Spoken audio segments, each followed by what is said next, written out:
Yo guys, samahan niyo ulit ako sa maulang araw na ito. Meron kasi tayo ulit i-deliver doon sa may Gimba, Nueva Ecija. Papunta na nga ako dito sa may SNR para i-pick up yung mga tinapay na dadalhin natin sa Gimba. Pagdating ko nga dito sa SNR, naghihintay na rin sila dito sa may parking. Bago kasi ako umalis ng bahay, pina-order ko na agad si Nes para mabilis ang galawan lang. Bali 60 pieces nga pala lahat to. Buti nga kumasya. Ang dala kasi natin, Wigo, si Geminem. Maliit at makipot lang yung loob niya. Hindi ko na nga ulit pinalagay yung box. Sabi ko, ikamada na lang nila ng maayos sa likod. Buti na lang may mababait na ganito na mga dicer. Tinulungan pa talaga nila tayo mag-ayos. Biruin mo, nagkasya dito yung 60 pieces. Ang liit ng sasakyan natin dala, pero nagkasya. Naging paborito ko nang gamitin to si Geminem. Tipid kasi sa gasolina eh. Ang mahal pa naman ng gas at diesel ngayon. Isa pa nga sa maganda dito, madali isingit at madali ihanap ng parking. Kasi nga maliit siya eh. Kita nyo naman guys, saktong-sakto lang. Tapos meron lang dito sa kabilang upuan sa likod. At nang maikarga na nga lahat, sisibat na din ako. Hindi ko kasi mabibilisan ng pagdadrive. Pabugso-bugso kasi yung ulan. Hihina. Tapos mamaya biglang lalakas. Mas mabuti ng safety. Kaysa naman yung mabilis ka nga nakarating, may peligro naman nakaabang. Ayan o, safety na yung tummy ko. Walang yarin si Nes eh. Ginawang inodoro yung mukha ko. Sampyad-sampyad. Aray ko!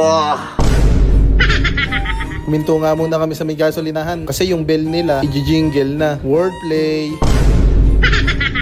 Ang lamig ng aircon ni Geminem. Kaya napasuot na ako ng jacket eh. Naninigas na nga sa lamig yung kamay ko. Yung kamay ko naninigas ha. Baka kung ano-ano iniisip nyo.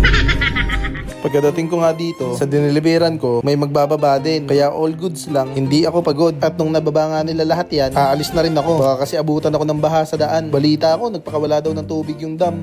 Okay na, naibaba na yung karga natin. Ang lahat ba ay all good in the hood? Kahit malakas ang ulan, sa mga ganitong panahon, masarap lang pumakat sa bahay. Pero pagka pumakat ka lang, kaya dapat may daily grind ka. Kahit saglit na oras lang, masarap bago ka pumakat. Nakadiskarte ka na. Pauwi na nga ako na to guys. Kung hindi naman mabigat sa kalooban mo, suportahan mo naman ako. I-like at i-share mo tong video ko. Mag-comment ka ng all good in the hood. At kung di ka pa nakapalo, mag-follow ka na. Hanggang dito muna sa araw na to. Maraming salamat sa panonood. Bibe!